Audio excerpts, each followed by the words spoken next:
Well, hello again, and welcome back to Race Talks Uncut, brought to you by Charles Jackson Media. Come and join the conversation as we reach across racial differences by tackling some of those tough topics and embracing diverse cultures. I'm your host, Charles Jackson. If you're not familiar, I want to welcome all of our returning guests and viewers, as well as those who have joined the conversation for the first time. Our racial interlude starts now. Each week, I pass the mic to bold, courageous change champions to help us unpack culture, systemic racism, racial disparities, heritage, and more. I say it all the time. We are all one race, that is the human race. And although we are different, our differences should not divide us. They shouldn't separate us. We shouldn't hate one another because of those differences, but rather embrace, celebrate, and lean into them. And this week is no different. We're adding another layer to what I call our culture cloth. Political debates, social constructs, and cultures, they all stem from relationships between people. That's why it's imperative for us to learn, understand, and accept other people's perspective. But before we can do that, I want to ask you a question. When is the last time you checked in with yourself? We have to get clear on who we are, what we believe, before we can fully engage with another person's essence. And thankfully, we are about to sit down and have someone that will help us get into that introspective mode. Today, I'm honored to sit down with Genese Bynum. Janiece is a proud California native from Long Beach who, after graduating from Long Beach Poly, Go Jack Rabbits, she went on to receive her bachelor's degree in psychology and an MBA with a concentration in human resource management from California State University. For 13 years, Janiece has been an HR professional for various organizations and has acquired a unique portfolio of skills, knowledge, and perspectives. She is a mother of two. She sees the value in educating and exposing current and future generations to the information and the resources that often get neglected because of scarcity in the Black community. And she regularly contributes her time and energy towards fulfilling the needs of minority and diverse communities. She and I connected a while back. She was actually going to be a guest with us on season 1. It didn't pan out, but she is back now for a much needed discussion. If you saw the topic tonight, self-care, the universal language of love. Before I bring Janiece, I want to let you know that we are doing another giveaway tonight. So make sure you go ahead and subscribe to our YouTube channel. So that way you will qualify to enter into the drawing when we get to that portion of the show. But I don't want to belabor it anymore. I want to go ahead and bring my guest from backstage and get Janiece on this stage so that way we can dive into this conversation. I'm truly grateful for her. Hey, Miss Janiece, how are you this evening? Hi, Charles. I'm good. How are you this Thursday evening? Very well. We're in sort of different time zones. You're in California, right? And I'm here in Florida. Yes. So you're a couple hours, about 4 hours, 3 hours behind me, right? 3 hours, yes. All right. Well, I'm excited that we were able to make this. You saw a bit of a delay, folks. Those who are in the chats, we're working through some technical difficulties, but if they occur, we're going to disconnect and reconnect, and we're going to keep the conversation going. So just stay with us, hang tight. We're going to get through this conversation because I believe it is needed. Talking about self-care. Now, I'm going to be honest, Janiece, I initially reached out to you to talk about HR things, but I was like, oh, she has a little bit more to offer than that. So I want to have a conversation about self-care. Oh, there we go again. So let me get her back 1 second.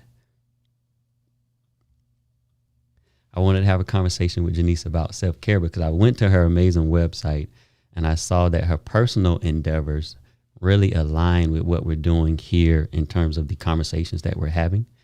And so I said, all right, we'll talk about HR, but we're also going to talk about some other things. And self-care is at the top of that list. So let me go ahead and see if I can get her back. There she is. So to get started, Yeah, Ms. sorry Janiece, about that. No, it's okay. Instead of just me saying, hey, tell us what you do, I want to ask you, what purpose are you currently walking in and fulfilling, and how are you doing that? Oh, wow. I would say it's a purpose of maybe realizing a lot of the power that I have within myself and really having a passion for getting other people in our community to realize that also. I think with this power of understanding how much power and control we do have of our lives, a lot of stress and mental stress and a lot of the things that we do worry about can be relieved. Mm-hmm. Um, and so often, the term selfish can be used in a negative with negative connotation, but Yeah. I think sometimes it is important, and I definitely indulge in my selfishness often, to make sure that I'm taking care of the person that is most important to me. You mentioned I do have children, and most people say, oh, my children are most important to me, and they are, but I come first, because even without my health and wellness, Mm-hmm. I can't be a great mother to my children, so I come first in all Yeah. things. Yeah. I love that. And the name of the organization that you lead is? Selfish Collective. Yes. So it's a vision that I have to start, not only a learning facility for future, current and future students that are looking to be mental health professionals, but also a space for individuals to go and practice self care and really check out and really focus on them, for their self care needs, be it group therapy, Mm, individual therapy, meditation, yoga, whatever it is. I want it to be a mental wellness facility. Oftentimes, mental health facilities get this image of, this scary place where people are running around and there's meds being pushed and things like that. But really want to push holistic health, in that, and how important that is with mental health. So, really yeah. just pushing the community, not only the Black community, LGBTQ, other diverse, multicultural communities that often are neglected with those things. Did that passion come from being and working in the corporate environment? Did you see a need? How did that become a passion of yours and you kind of go down that lane? Did you have any personal experience and you didn't see the resources or what? It's actually been a collective of all of those things. Naturally, therapy or couples therapy is in my blood. My father and his wife um, have done couples therapy for, I think, about 15 years or more.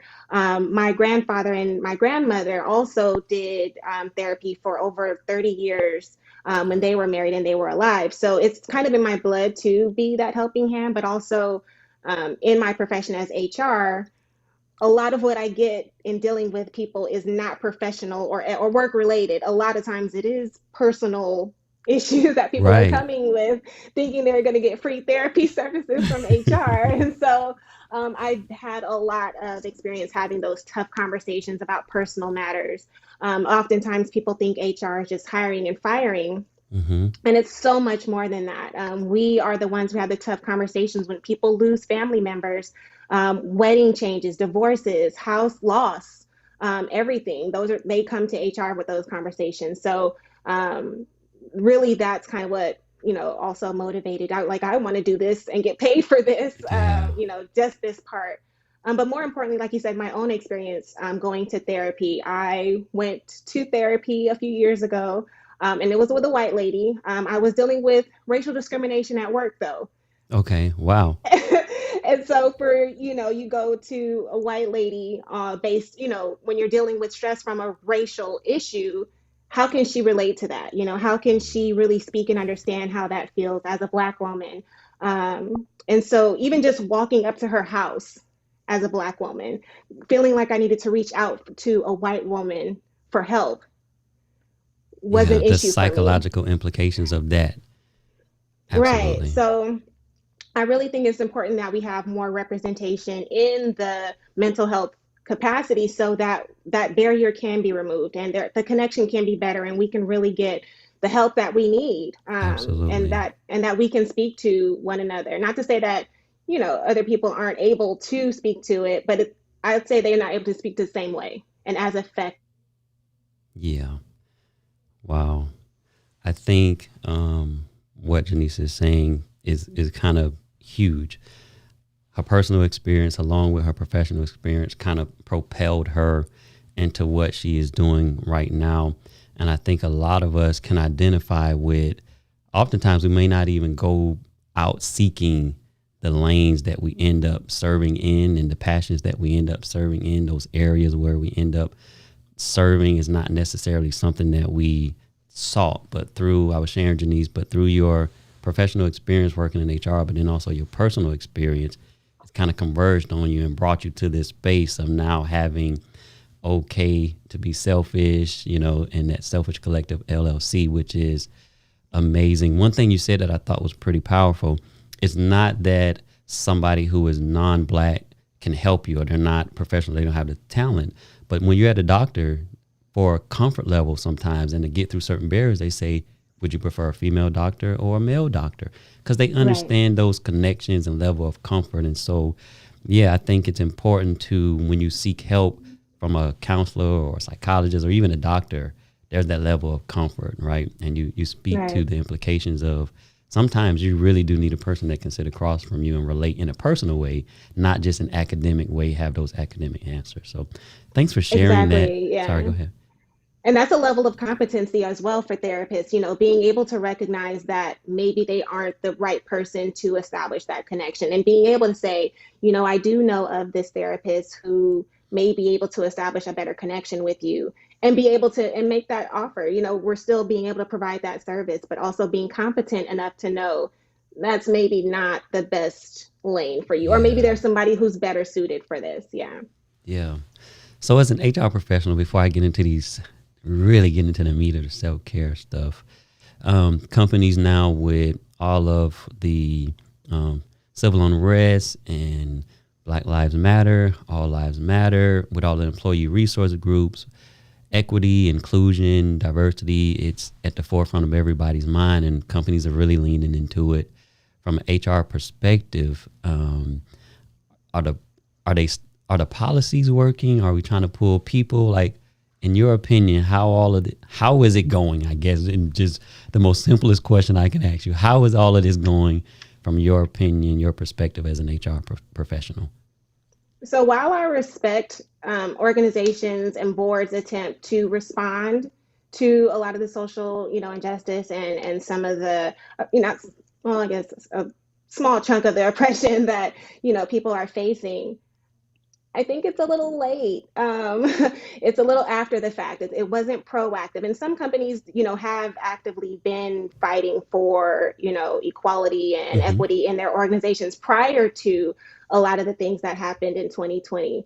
And those companies are at the point now where it's like, we don't need to make more noise because we've been doing what we're supposed to be doing, right? And so these companies who have these ERG programs, the things that are coming out of those programs, we won't see the light of day of those results for another year or two. There's not going to be any instant change. Okay. And really, some of those sessions, I'll say, are not being heard by the people who need to hear them. The leaders who aren't making the changes, the ones who do, use certain tactics to keep oppressed people or, minorities down or not, from achieving certain goals. I don't know. It's kind of even not just for the Black community. Right. I also heard the same from LGBTQ with the Pride Month. Like, yeah, that's great. You guys are doing this now, but where's the non-binary that's on the board of, the board of directors, or where's the, cisgender identification? Where are we seeing these results? And is it just trendy because everybody's doing it right now? Right.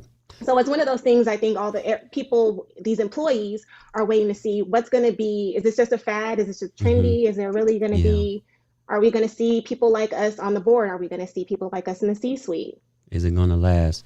I read, in this space, I read a lot of research. The over $50 billion that was pledged by corporations for support of inclusion and diversity and hiring practice and all of that, and supporting Black businesses and minority-owned businesses. 50 billion was pledged. Not even 75% of it, it's still yet to be seen, and so some of it was long-term, but the immediate impact of just the monetary is not there yet. And the support that from ratings in 2020 has already dropped in terms of supporting the causes and initiatives, because You can support it in the beginning, but when people start asking for equal pay, when they start asking for raises, when they ask you to change your hiring practices, it's going to cause some pushback because now you got to invest some money. You have to invest in money to be able to do those things. And so being ready to walk the walk, I guess is the way to say it. Not everybody is willing to do that and ready to do that and go that far. And so they may say, yeah, let's get on board, let's support. But when it's time to spend the money and put the time and resources in it, we're not seeing a lot of companies being willing to do that. So I think it's great that you have the perspective of being in HR, corporate America, being and I guess I will ask, do you like to be preferred to as a person of color or as a Black woman? Is there a preference that you do have? I wholeheartedly identify as a Black woman. Okay. I think I actually take slight offense when people say African American. Okay. But that's like an internal thing. But Right. Black woman, I Okay. do prefer. So Yes. as a Black woman in corporate America, Yes. you're seeing policies, you're seeing how it's affecting you personally, you're seeing the intersectionality of being of being a Black woman. Because if you're a Black person, you're already going to experience certain things. And if you're a woman, it's like time 10. And so, but you're in the middle of all of this, which I think is really good. And then you have the personal self-care. That means self-care to me is utmost important in your life because you can kind of just be trying to bounce around and do what corporate America is telling you to do. But then what you believe in your heart, it might be contradiction sometimes. So let's talk about self-care. In essence, What is self-care? What does it mean? Taking care of yourself, right? Yeah, I think it's again with a trendy fad that people are, oh, I'm doing self-care, I'm getting my nails done, but it's really about quiet. It's really about Okay. getting to know who you are, getting in here, like not just talking to yourself. But what I do personally is I will have a morning conversation in the mirror about myself, like tell myself I'm proud of myself, how I look. Might be a little too much, but I usually am barefaced, fresh out the shower, naked, and so that I'm comfortable looking at myself. I need to be comfortable at who I am Mm-hmm. in that moment, and so that I'm completely present and I say good things to myself. I speak good things into my future, and that really does set the tone for my day. Spending time with myself, that can be self-care. Just Okay. a quiet moment, talking to yourself, journaling, really digging Yeah. into your past, digging into the things that are bothering you, looking into your own patterns, the negative patterns, behavior patterns, figuring out who's in your life and who should be and who shouldn't be, Mm, working through those things and really like having those tough conversations. We always go to our friends for advice that we pretty much know for ourselves. We just need somebody else to say it. But really, we know for ourselves. We know who we are. We know what we need when we yeah. start having those conversations and asking ourselves why we feel the way, and keep asking ourselves until we figure out why.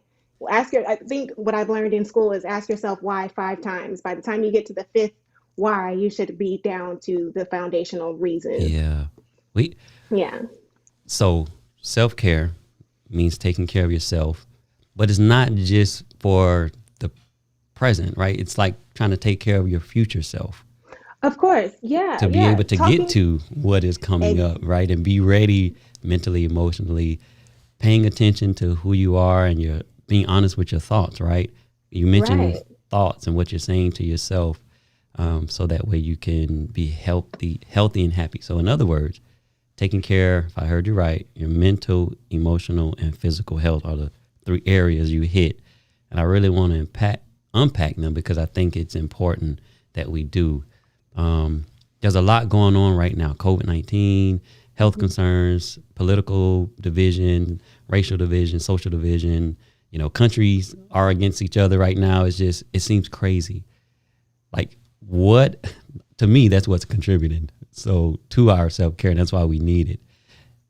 Trauma, where people are experiencing trauma right now because they've lost someone or they lost a job due to COVID, and maybe they lost some loved ones. So Mhm. all of these things, that's why I think self-care is so important. So let's really unpack this for a moment. You talked about the physical. What does that look like? Pause. Okay. Pausing when you find yourself getting agitated. We can pick up on our physical symptoms. We start sweating, something, maybe our legs start shaking. Maybe we start stuttering over our words, things like that. We can feel our own emotions. So it's really on us to be in tune with our physical responses. When we're getting sick, we're getting headaches often, we're not sleeping well, when Mm. our diets are wrong, and we're having, our skin is breaking out. Different things can pop up in physical ways, and we need to be cognizant and prepared for that. And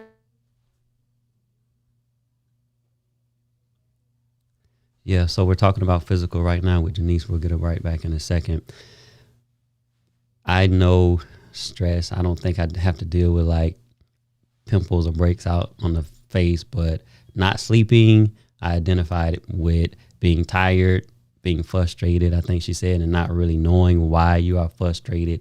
Some of those physical things that start to happen that may be pointing to the fact that you're not taking care of yourself. So some of those physical yeah, things, right? and before we go, running to the doctor, because they're gonna give us medication that, Hmm.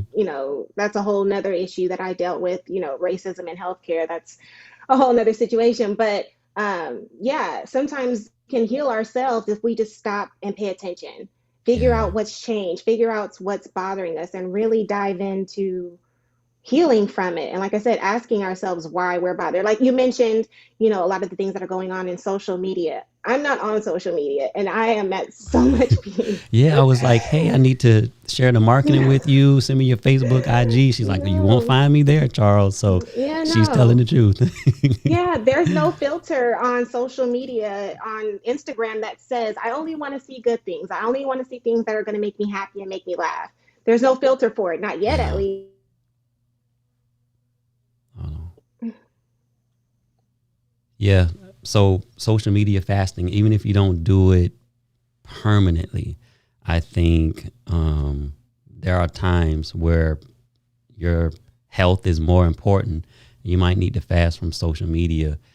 Maybe it don't have to be a year. You don't have to have any Facebook or Instagram, but maybe you just fast from it for an extended period of time. Would you agree with that as well, Janiece?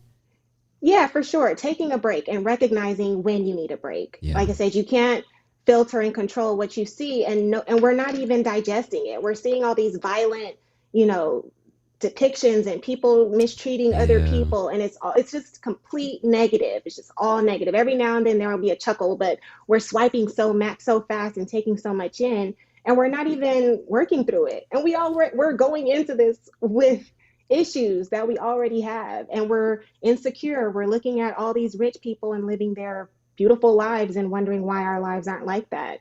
Yeah, that's good. Joel in the comments said, figure out what has changed, and when you need a break as a regular thing, great idea. Taking a break. Okay. Let's see what other comments we have here. We got Michelle. Social media fasting is true. Yes. James Hicks says that's an amazing way to start and end the day. So he's going back to that almost like a pep talk, talking to yourself to start the day and end the day. What you're saying to yourself is going to be big. So, yep, I totally agree with you on that, James Hicks. So some of those physical things that we see. Now let's talk about what can I do. Exercise is the first thing that come to mind. I guess Yeah, and eating. as a petite person, I never feel right giving anyone else advice about their body. Do Yeah, what makes you happy. do what makes you Sometimes just happy. laying down and being quiet, Okay. resting, sleeping, Yeah. maybe eating. And I'm not a fan of this gluten craze, but I did stop gluten for a little while, and I did Okay. notice a difference. Look into some natural ways, and whatever works best for you, swimming, a sauna, whatever you can find. Like I said, sitting out on the balcony. I'm gonna have to have Janice come back. Look like she's having more technical difficulties than when we started. Right. You still there? Oh, I can still hear you. Give me 1 second, folks. I'm gonna get her back in a second. Okay.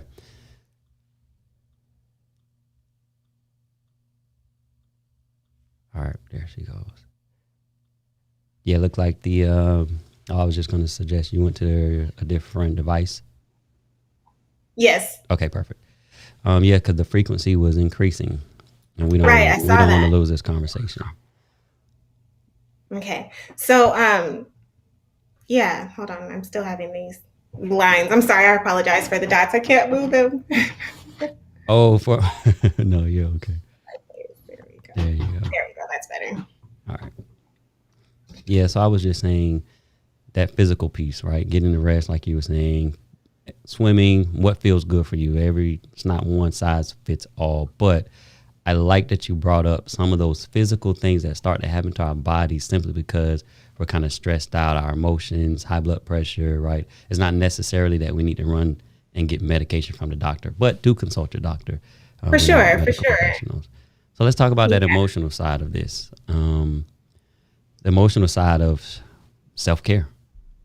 So, really, what I learned as far as my emotional state and keeping control over that, or at least keeping a good handle on it, is disconnecting, really externalizing much of what comes my way, realizing that I don't have to be worried about everything. So let's say I lose my job today, right? As of today, all my bills are still paid.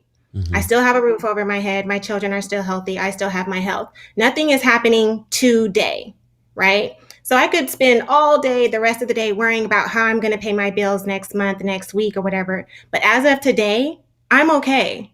And sometimes that's all I need to remind myself to get through that day. And sometimes I think as humans, we take on way too much. We're worried about our credit score. We're worried about, different things going wrong or that may or may not ever happen, may not ever become issues. But we spend so much of our time and our energy and emotions on what if. Wow. What if I never find a mate? What if I never, do this? What if I never get to travel? You haven't even lived never. You know what I mean? You have to really worry about it. And so really keeping focus on today. And that sounds so cliche, take one day at a time, but we don't. As humans, we don't. We're always worried about next month, next week, or how are we going to do this in the future? Absolutely. Where, like I said, if you really just externalize, I don't need to worry about that today. That's not a problem today. Yeah. That can wait. That can take away so much headache, much headache. That's kind of powerful because I think we often live so much for tomorrow, the next year and the year after that we miss out on what's right in front of us. And I really want to lean into that for everybody. I know we're working through some things. We're delayed. We're working through technical difficulties. We're having this conversation in the midst of the internet doing whatever it wants to do. But I want you all to lean into that because pausing to appreciate, to really process where you're at with your health, with your family, with your friends, with the things that you do have right now today that you can control, I think is so important. And so many of us do not do that. And I'm guilty of it myself. I think I lose a lot of sleep. Yes. Yeah. I lose a lot of sleep thinking about tomorrow. Wow. No, we say, I did a great job today. I didn't kill anyone today. Right. I didn't lose my job today. You pat yourself and celebrate the things that you can celebrate, and the things that you do recognize about yourself, the small wins. I'm glad I didn't send that email that was unprofessional and probably could have gotten me fired today. Celebrate those moments. I'm glad I made it home safely. I made it back to my family. I have a dinner to eat, Celebrate those small wins and really, really, really appreciate, because not everyone has that, That's even, true. Some people would love to trade your problems for theirs. We're still talking about self-care. I love that. Emotional self-care. Stress management, I heard you say. I heard you talk about just even being kind to people. Like right now, we need that. I feel like we're attacking one another because of our political affiliation, because of skin color, because of the community we live, because of how we voted, which stance we've taken in terms of, Asian lives matter, Black lives matter, or all lives matter. There's no kindness right now, Janiece. There's no compassion right now for humanity. And I have these conversations every week. Yeah, we're talking about race. We're talking about the social divides and connecting across differences. But I'm talking people to people. I'm sitting down and having these conversations to get folks' hearts to open up, because that's the issue. It's not that we need Capitol Hill or the president to solve our problem. We need people to see the humanity in one another. So let's talk about compassion and kindness and how it affects our emotional state. So let's connect that to the self, actually. Let me ask you a question, Charles. How nice are you? She was about to put me on a hot spot and we got disconnected. It was probably a good thing because she said, Charles, let me ask you a question. And I started sweating and my emotional state was getting ready to change. Oh my goodness. All right, let me bring Janiece back. I was telling them you asked me a question. I was like, oh Lord, my emotional stress about to go. But no, go ahead. How kind are you to yourself with your own thoughts? I don't even have to think about that. Not too kind, Janiece. I'm not. Right. And so that's where it needs to start. We need to be kinder to ourselves. We are bullies to ourselves. We harass ourselves. We discriminate. We cancel ourselves out before anybody else does. We criticize ourselves. Come on. We will talk ourselves out of our own greatness. Jesus. And then blame someone else. You need to say that one more time, and y'all need to put in the comments. We talk ourselves out of our own greatness. And then blame others. Time. Jesus. Yes. If you sometimes stop and listen to your own thoughts, especially after you've messed up, they are so rude and mean. And how we are to ourselves, and it takes actual, like, a conscious effort to not do that. Right. Isn't that crazy? Like, we have to make an effort to be kind to ourselves. We think harder about being nice to ourselves than we do about being kind to a stranger. Exactly. And isn't that bad? Like, how do we expect other people to respect and be kind to us when we're not kind to ourselves? Like, how would I even know if somebody's being kind to me if I don't know what kindness looks like, if I haven't demonstrated or set the expectation for myself? Come on, help us. I set the expectation.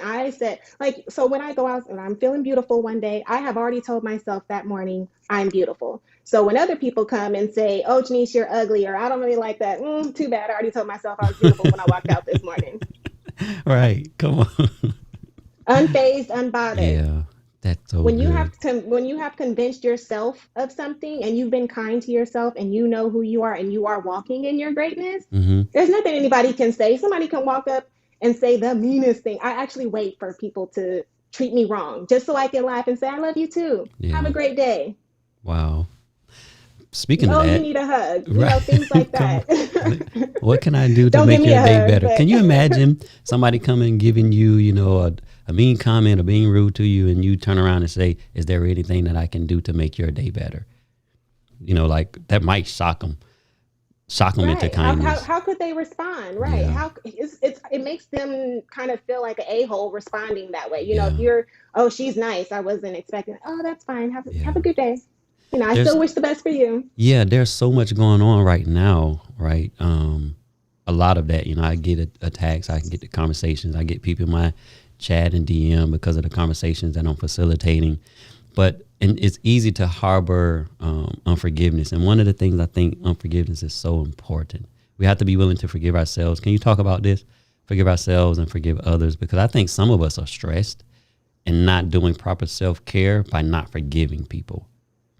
Again, it comes with realizing why is something bothering you? Why is it you can't let go of that? And keep asking yourself why. Yeah. And then understand, is that the way you ask yourself? Is this how I want to feel the rest of my life? Is this something I want bothering me tomorrow? Do I even want this bothering me or you dedicate, I'll spend 20 minutes today being absolutely upset about this. Tomorrow I'll spend 15 minutes, and you just take it down until however much time you need to work through it. But don't just, oh, that bothers me and I'll get over it, or I need therapy or whatever. Stay in it. Yeah, don't stay in it. And never do anything about it and never really think through it and work through it. But while the other person is just living their life, not even affecting them, it's affecting you. And you are doing that to yourself. Again, stopping your own greatness. Sabotaging ourselves. We have to learn to forgive. I learned why it's hard to forgive, though. And I share this when I do, even with couples coaching, when my wife and I do couples coaching. forgiveness, the reason it's so hard to forgive over the years, as we've asked folks, why haven't you forgiven them, is because they feel like they're accepting the thing that was done to them, saying that it was okay. And that's not the case. You're really forgiving them because forgiveness is the first step in you being free, and the first step of you coming out from up under the pain and the negative thoughts associated with what they did. So it's not just about them so that they can go on and be happy. Yeah, that's a piece, but it really is about us too. And if we're going to do self-care, we have to be willing to forgive people. We have to be willing to forgive. And I want to say it again.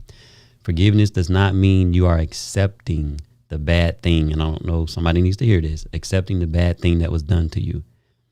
Forgiveness is the first step in you getting from up under the pain and the negative emotions associated with what was done to you. So you need to forgive just as much as they need it. I've heard it like this: for unforgiveness, it's like drinking poison and expecting the other person to die or to get sick from it. And so we need to be willing to forgive. Let's talk about... Yeah, it's more for us than it is for them. Mm-hmm. And why wouldn't you want to invest that in yourself? Yeah, I love that. We're going to talk about social boundaries. But before we do that, I want to pause for a second. This show is definitely viewer supported. So we thank you all who support the show by showing up each week. But there's also other ways that you can support the show. We have sponsors. And right now I want to hear from our premier sponsor. And then I'll be right back, Janiece, so that we can continue this conversation. Hello everybody, my name is JP Hatek. I am the founder of Content Creators University, and we are proud to be sponsoring Race Talks Uncut with Charles Jackson.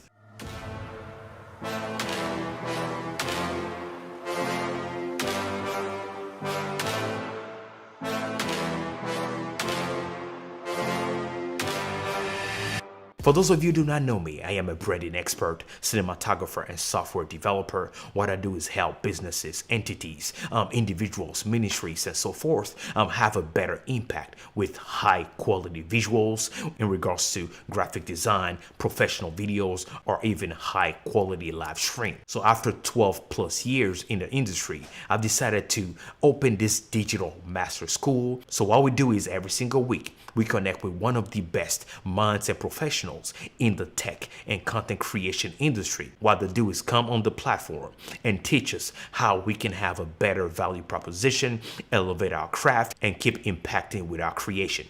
So if you're the type of person that want to keep growing, as we know, technology is an industry that is always evolving. Come and join me every week. Go ahead and subscribe to my YouTube channel, JP High Tech Reviews, or simply visit my website, jphighttech.com, or better yet, go ahead and download the Roku TV or Fire TV application. Simply look for JP High Tech, or visit the contentcreatorsuniversity.com for more. I am excited to connect with you and see you there.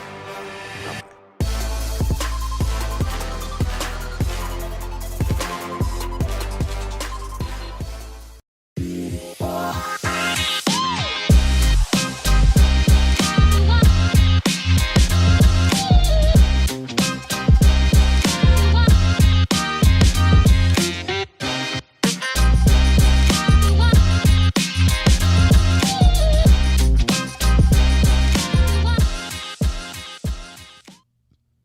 All right, folks, welcome back.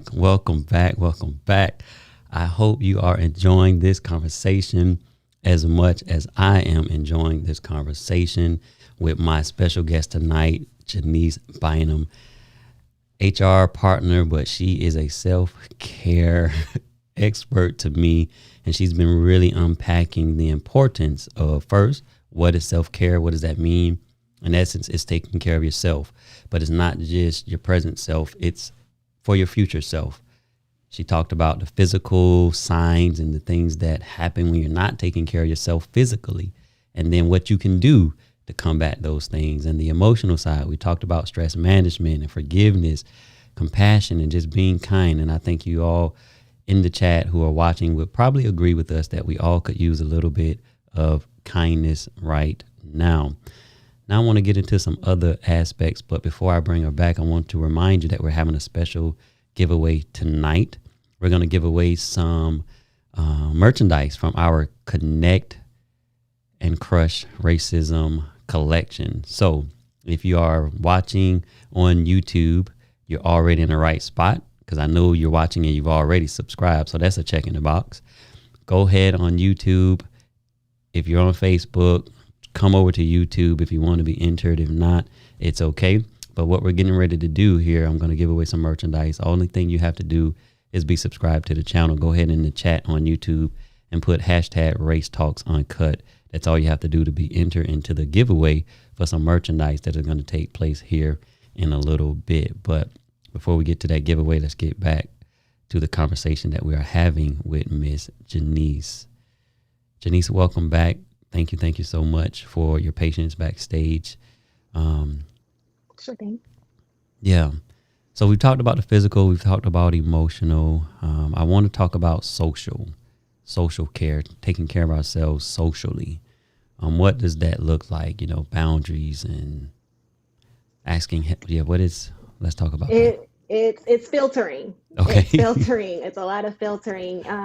Family included. I think oftentimes we feel obligated to take care of family, even to a point beyond our own means. And it's to where it's taking away from us and our happiness and health. Okay. And I think, again, it takes me back to being selfish. If it's taking from me as a person and hindering my wellness and my happiness, sorry, mom, sorry, brother, sorry, uncle, cousin, best friend, I can't do that. So it's really about not only knowing boundaries with your friends, but knowing boundaries with yourself. If you're tired and exhausted and you don't have it in you to deal with the energy of certain people, be brave enough to say, I can't do this anymore. And it's a tough discussion. People close to you. Very tough. But it's either them or you. Mm-hmm. Yeah. Because they're not going to look out for you better than you. Yes. So you really have to take your health and your wellness into your own hands and be able to define your limits with them.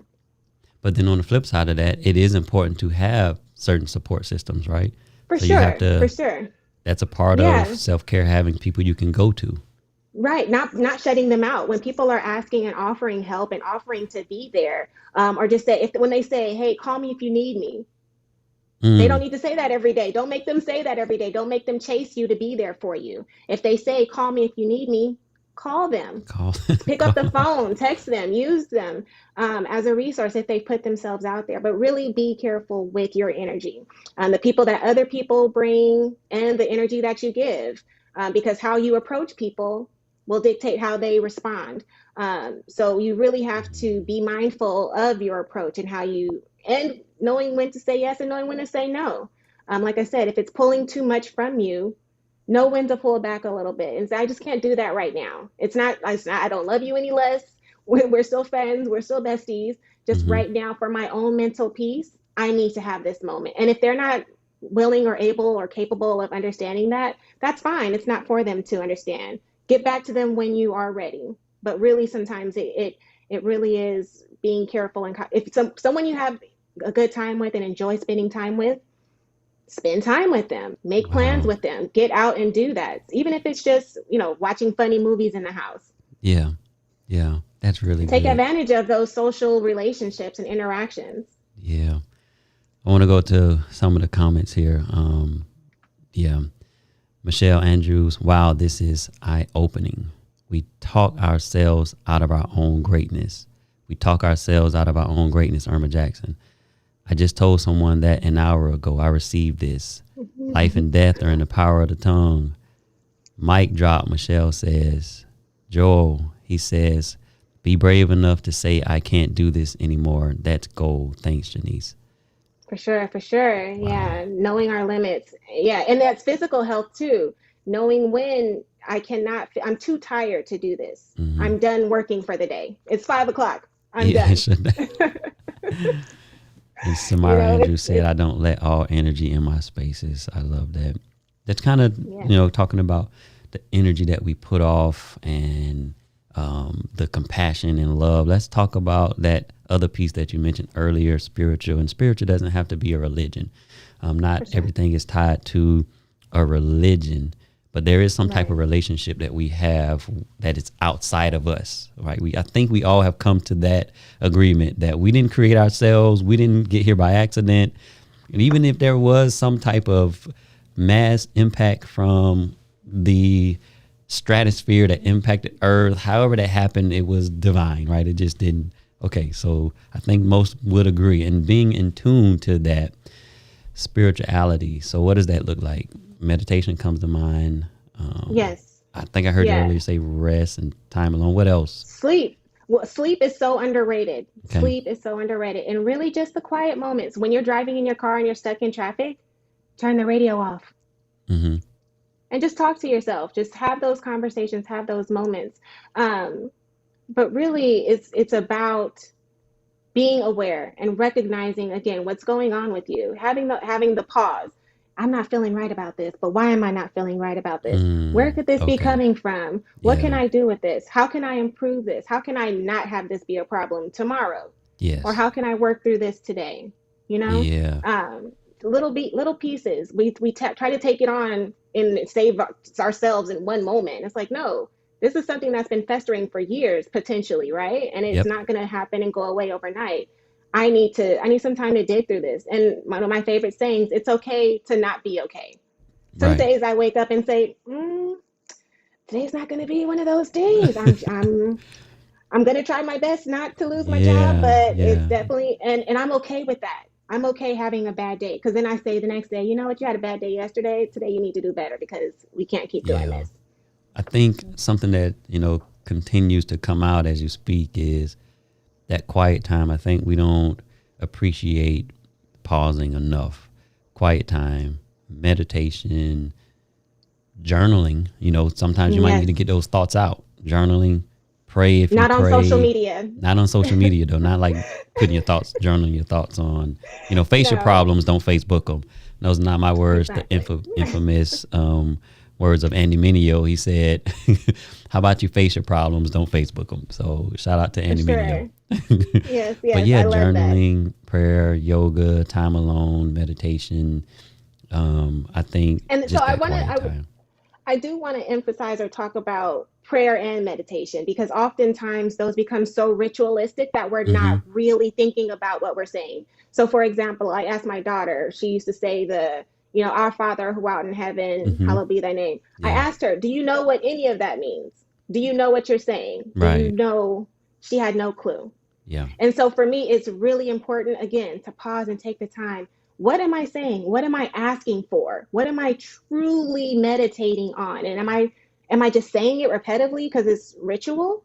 Or am I actually pondering, thinking through this? Like, this is actually a passion. I feel this while I'm saying it. Oftentimes with religion, it gets repetitive, it gets traditional, it becomes routine almost. It's routine. And you lose, even when you say grace, it's so, I like, gotta do the event. Right.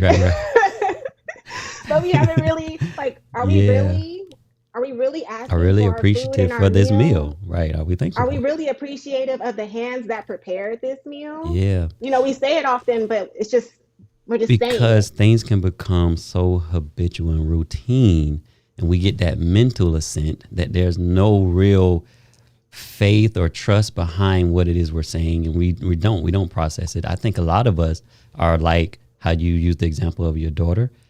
We say stuff and we repeat stuff. We repeat quotes, even if it's not scriptures. We will jump on, the internet and podcasts and different places, social media, and we share quotes that we really don't even stop to think about, right? And then when somebody says, "Oh, what does that mean?" or "Why did you share that, Alina?" and you got to go back and be like, "Wait, why did I share that? And what did I mean?" And delete. All of a sudden, removed it because you just threw it out there. So I think it's so important. Going back to what I think it was Samira said earlier, like our words have power. Like, so the stuff that we're repeating, the stuff that if it's a prayer, if it's meditation, if it's a quote, we need to be very cognizant of those, cautious of those things, because if it does not resonate with the heart, if it's not coming from the heart, it's just noise. So even the daily affirmations that we're always so, adamant to read. And of course, those are great. But after we read it, what do we do with that? Do we really sit and think about what we want that affirmation to do in our future? Like you said, focusing on our future selves. How is this going to impact or improve my future self? It's Yeah. by saying this. Is this something that I actually want? And Mm-hmm. being specific in your desires and knowing specifically what you want, or asking for guidance, whoever you ask for guidance from, Right. being genuine in your approach. And yeah, I think intentional is what's important. Being intentional, not just routine. And so that's where that spiritual, like I said, oftentimes we get in the habit of, oh, just pray about it, just pray about it. Mm-hmm. But when you pray, actually think about what you're saying. Don't say the same thing over and over, unless that's what you need to just get something started or that's your foundation. Great. But really, really think about what you're saying when you're saying When it. you're saying it. No, yeah, that's so good. Janiece, let's give away some merchandise really quick. Let's do it. Let's give away some merchandise. We're gonna go here because we got folks. So if you've already entered, now is the time, the cutoff. We're getting ready to go into the drawing so we can see who is tonight's winner of some merchandise. Let's put it up and show them what they're going to be getting. Let's see. I think I got a shot for us. All right. So we got some gear from our Connect Challenge Crush Racism line. Tonight we're giving away t-shirts. So either a man or a woman's t-shirt, depending on who it is that wins. You will connect with me. DM, we'll connect offline, and I'll get you the order code that you need to be able to go on the site and order your gear. But this is from our new line, Connect Challenge Crush Racism. So it'll be a man or a woman's shirt that you will be winning. So let's go to the poll, and see who our winner is. Okay, I see a lot of people have entered. All right, give it a second. Got some comments going too. Casey said, we must believe what we are saying. Yes, yes. Love that, Casey. And our winner is Joel Fawner. Joel, congratulations, Joel. You are our winner tonight. Let's see, we get an applause for Joel. So he had a comment along with his entry there. I think we read that earlier, but congratulations, Joel. You and I connect offline so I can walk you through getting your merchandise. Let me go back to my guest here. So self-care. I read that the CDC did a report, drug overdose death. It rose by 30% in the United States from 2020 to where we are now. The highest it's ever been. My family, distant family back home, we've experienced it personally with someone close to us. It is very real. There's so much going on right now, and people are turning to a lot of, I guess, what we would call unhealthy habits and behaviors. Drugs, alcohol has gone up. Domestic abuse has gone up. My dear friend Lisa Alexander of Stand Up Survivor, she's on every week talking about domestic violence and helping men, women, whomever get out of those situations. That's going through the roof. Deaths because of domestic violence is going up. It just seems like humanity, people, there's so much discouragement and hurt and pain and frustration that it's bad right now, right? And I say this not to bring us down or for any type of sombering effect, but that's why this topic I felt like was so relevant right now to have with you. Even though we initially were going to talk about some HR things, I felt like it was important to have this discussion with you. Yeah. These traumatic events, what is it doing to people, the place it's putting people in? Can you speak to that? What do we need to be doing outside of this, things that we just went through? Why is it so vital?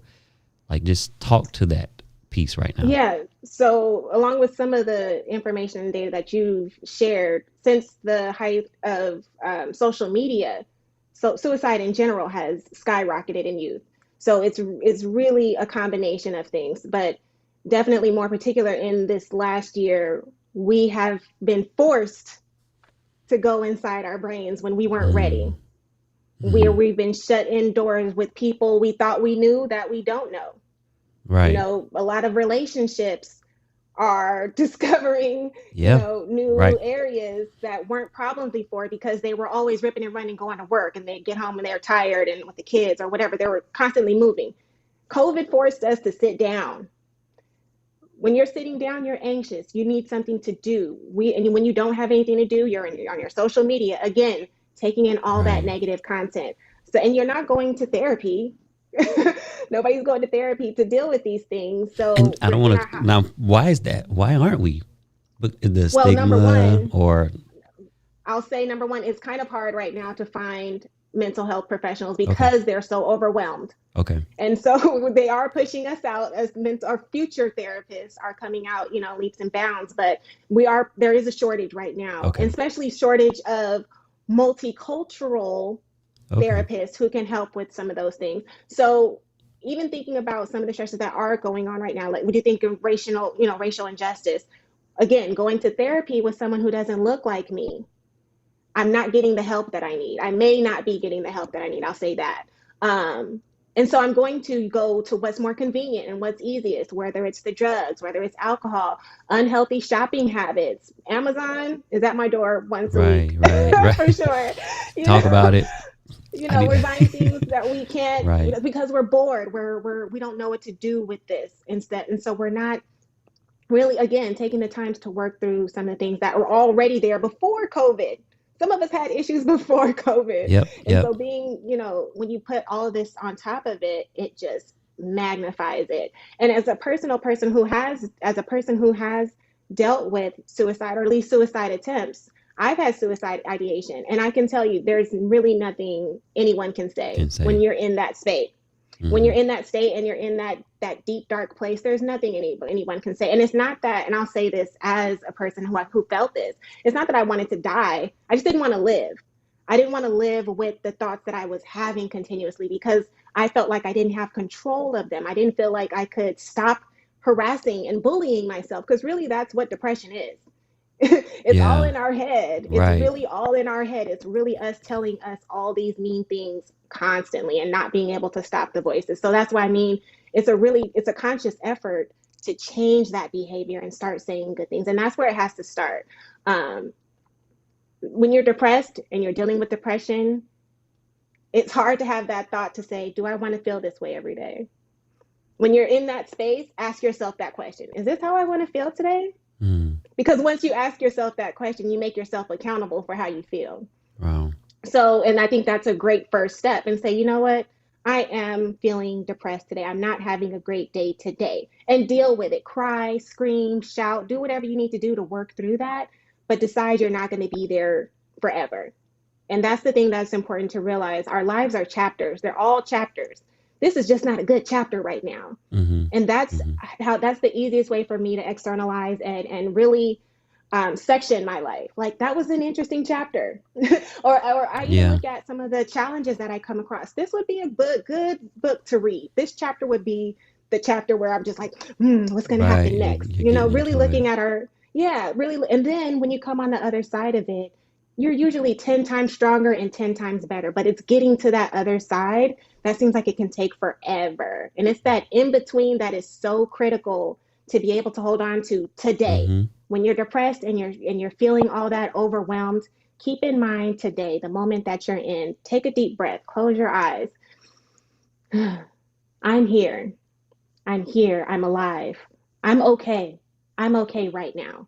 And really just be in that moment. And that's how you kind of get through it, moment to moment. Don't take it, I don't want to, my life is always going to be like this. Today, either today I feel like feeling like this and tomorrow I will do better, or like I said, really give yourself time each day. I'm going to give myself 30 minutes to work through this Hmm. because this is something that keeps bothering me. um Yeah. but yeah, Yeah. it's That's really about good. changing the way you think. Where you're It starts thinking. there. Hmm. Joel asked a question, and before I share my thoughts, I want to pose it to you because I mean it to you. You are our guest tonight. Um, Conflict to collaboration. What do you think it will take to get to a place where people who don't look like me can help? That's a great question. Congratulations to Joel Yeah, also congrats, for Joel. being the winner. That's a great question. It was actually asked in my psychology class earlier, or actually just yesterday. Um, Sometimes it's not your role to help. And I think that's also something that's important for everybody to understand. We all have a role to play in our lives and in other people's lives. Okay. When it's your time to show up for someone and be that supportive role, you will be given the resources and everything you need to say in that moment to be there for that person. In other spaces where you can help, find other ways to help. Maybe you helping that person isn't the best help. Maybe giving that someone or referring that some person to someone else can Mm-hmm. be the help. It's still the way that you're helping them. Or and being honest, I would love to help you. I want to do what's best for you in the situation. Ask them, how can I help you? How can I best serve you? Ask that person. And sometimes that's the best way to get the dialogue going. Maybe they don't even know what would work best. Or maybe you do have a problem because you've dealt, maybe it's domestic violence or alcoholism or a child that's run away, something else that you can speak of, and that's your moment to help. That's when you can be your best self and respond to that person and be the best resource that they need. That's when you can help. And if you can't help directly, help by providing other resources or other ways for them to get the help that they need. Yeah. I think it's both sides have to kind of examine the person that's willing and ready to help has to say, not everybody may be comfortable or come to me or identify me as the person or the individual that can help them. And then on the flip side of that, we can't get too stuck in only this type of person can help me, only somebody who looks like me or only somebody from this, because again, that just creates further division. Now, if you do have a preference, because we can have a preference, that's fine, but we need to be open to understand or think about, like you've talked a lot about, why do I have this preference? And is it a major preference? Is it going to hinder me, right? So I think it goes both ways. Yeah, if you're in a space to help and you can relate and that's your spot to, let's say, child abuse or something, that doesn't have to be something where you look just like the person. That can be something just you're used to or something you've dealt with, or maybe you've dealt with multiple people who have, dealt with abuse or things like that. And that's your area. That's your space to help. It doesn't necessarily mean that you guys have to look the same or be the same person. It's however you can help best. That's how you help. No, yeah, that's really good. I love that. I think we have to be careful and be thinking about how we do self-care, because we can do self-care wrong. I've been picking up some of the stuff, we've talked about, and you can go about this the wrong way. You really can become a selfish individual in the wrong kind of way. Like, cause it's not like everything is all about me in the wrong kind of way, right. Understanding that everything that we do is going to affect somebody ultimately, like our children, family, the greater world.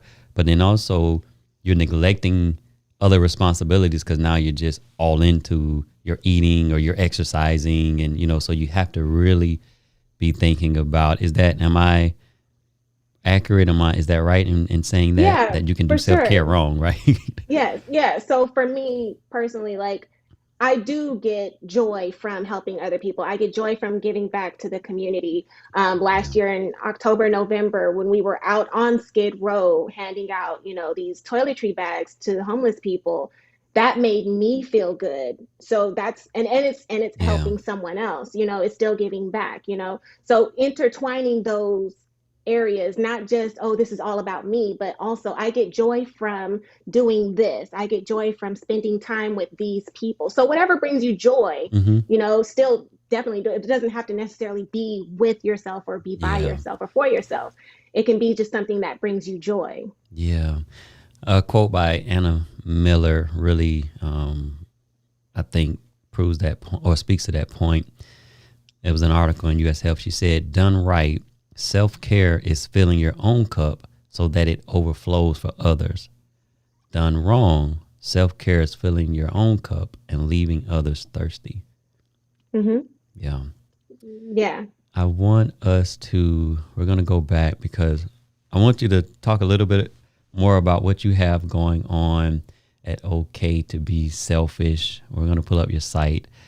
For those who after would like to connect with you, read some of your blogs, that's how I initially found you. There was a blog on LinkedIn that I think you wrote, and you was like, I just did this. And I was like, okay, so when somebody says they just did something, it kind of got my attention, and it happened to do with 5 things you can do at work 6 or steps something. to success. Yeah. 6 steps to success. Yes. So I found that, and that's how I initially reached. I don't know if I told you that.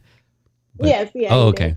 But so now you have some other things going on since we've connected. You have this site here, your mission, your vision, your values, her story, the Selfish Collective. It's all about self-care, the things that we've been going through. But what I want you to talk about, which I thought was super cool, is Black, BLACC. Yes. So I am super excited. That is my life passion, life goal, to have Black facilities all over the United States.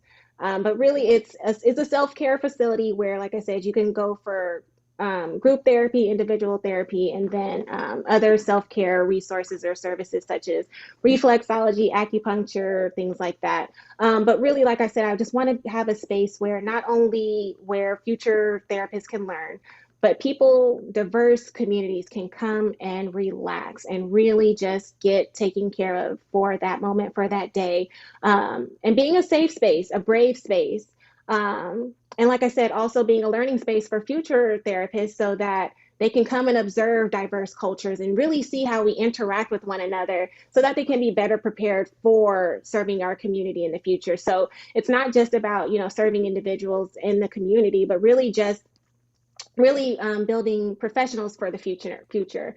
And so that's my vision. I'm in school right now on my second master's program. So I am about 30% of the way through with my marriage and family therapy degree, and then I'll be moving on to my doctorate degree here soon in the near future. So I'll be in school for a while, but at the end of all this, the plan is to open these facilities everywhere and really just be a beacon of hope for diverse communities. Yeah, I love what you have here. And I see it sprinkled throughout the site. A better us starts with a better you. Yeah, and that's why not is that just so important. And so I loved how creative I can be at times, but I liked it because a better us, as in a better us as professionals, therapists in the field of psychology and counseling, starts with a better them. We can't be better until we know our patients and our clients are better, right? And not only that, a better us as a community, we're better once individuals focus on them and they become better, right? And then a better us globally starts with you. Yeah. So little by little, like you said, that resonated with me. Yeah. Right. So like I asked you, I said, start with being kind to yourself. Start with healing yourself. Once we heal one person, it's just one person at a time. And then from there, it's a better us. It's just, even when you counsel or when you work with couples, that's going to be better for their kids and the kids that come after them. It's always this generational. Once you do it for one person, it's these seeds that you're planting, right? Yep. And so that's what, a better us as a collective starts with a better you as an individual. No, yeah. When I saw that, I was like, oh man, that's butter. Needs to go on a shirt. Needs to be on every page, at every footer, because that's what these conversations are about. Someone asked me, how do we get past all of this social divides, the civil unrest, everything that's going on? I said, me. I was like, what do you mean me? And I was like, well, not just me, but you. And it was like, what do you mean? I was like, we don't need Capitol Hill. We need individuals to start changing. Unless we all change our behaviors, beliefs, and actions, negative ones and biases, whether they are conscious or unconscious, toward one another, there will be no change. The individual that shows up has to be healthy in order to come into the relationship and have a healthy relationship, whether it's in the community, in your workplace, amongst professionals who share the same profession. That's why I'd say I really love this. I love your site. We will be looking to support Black behavior learning and counseling centers however we can when you get to that piece. I know school is one of those things that are priority right now, so I commend you on all that you're doing. while you're Thank still you. finishing up. And this has been a really great conversation. I want to thank you. I want to thank those who have been hanging with us in the chat, and make sure I didn't even miss. I see some congratulations to Thank Joel. Joel got his gear. Joel. Yeah, he got his gear. Zana said congratulations to Joel. All right, did I miss any questions? Casey, I want to put this up here before. Casey said we must be willing to be there and available for someone. Yes. And he said, yes, we must change and have a willingness to change. So yes, it really does start with the individual. Any final thoughts, remarks before we say goodbye to everyone? Miss Janiece, this has been great. Yeah, go ahead. Yes. The one thing I do want people to leave with is be kind to yourself. Be kind to yourself. That can go so far. So yes, those are my final words. But yes, be kind to yourself. Be kind to yourself. I want to share with you all. And matter of fact, I'll do this before I send Janiece backstage. You can stay up here on the screen with me while we do this. So if you haven't already, head over to charlesjackson.media. Enter into the site. For those who are with us every week, like as I said earlier, this show, what we're doing right now is it's all free of charge. We're not charging, right? But I will ask that you do two things for me. You go over to the site, you get a copy of the sneak peek if you haven't already. Jump on our mailing list so that way you can stay up to date when the book actually comes out. But when you do that, you'll get a sneak peek, get to read the preface of my book that's coming out, Low Down Good for Nothing, an uncensored account of the Black man in America. So head over there for that. And then I want you to go to our support page if you feel led. And then you can support. You can do a one-time donation, or you can set it up where it's something that's reoccurring so that we can keep the content going, the giveaways, the guests, the production, everything that goes into bringing you this content. If you want to support it, if you see the value, I ask that you head over there and do that. And again, Miss Janiece is not on social media except LinkedIn, but her website is here. So you can go to her site as well, connect with her. You can also subscribe to get on her mailing list so you can take advantage of the various offerings that she's getting ready to roll out in due time. And so, Miss Janiece, I just want to say thank you again for this time. Thank you, Casey, Zanette, Samira, Joel, all those who were in the chat with us, Wayne, Irma, JP, James Hicks, Dan. Shout out to all of you, and congratulations again, Joel, on winning. Joel and I are actually connected, so I'll get with you offline, Joel, and you can claim your gift from tonight. Miss Janiece, we'll have to do this again. We'll have to bring you back for a part 2. Definitely. I feel definitely. full. This was great. Yeah, good, I'm relaxed. Good. I'm not stressed. You stressed me out when you was like, Charles, let me ask you a question.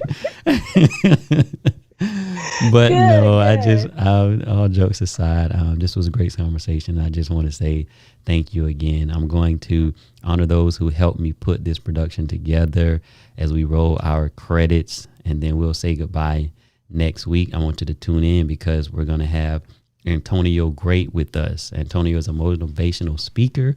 He was a foster child. He's come out of the foster system, and now he speaks, impacts, and empowers those who are going through the foster system. He also helps foster parents and guardians. He's got a book coming out on how the guardian can take the foster child into their new home and love on them and be their parents full time. And so he will be with us next week. I ask that you tune in. You don't want to miss that conversation. And now I'll close with what I always say. We need to continue to connect so we can challenge the status quo and together crush systemic racism.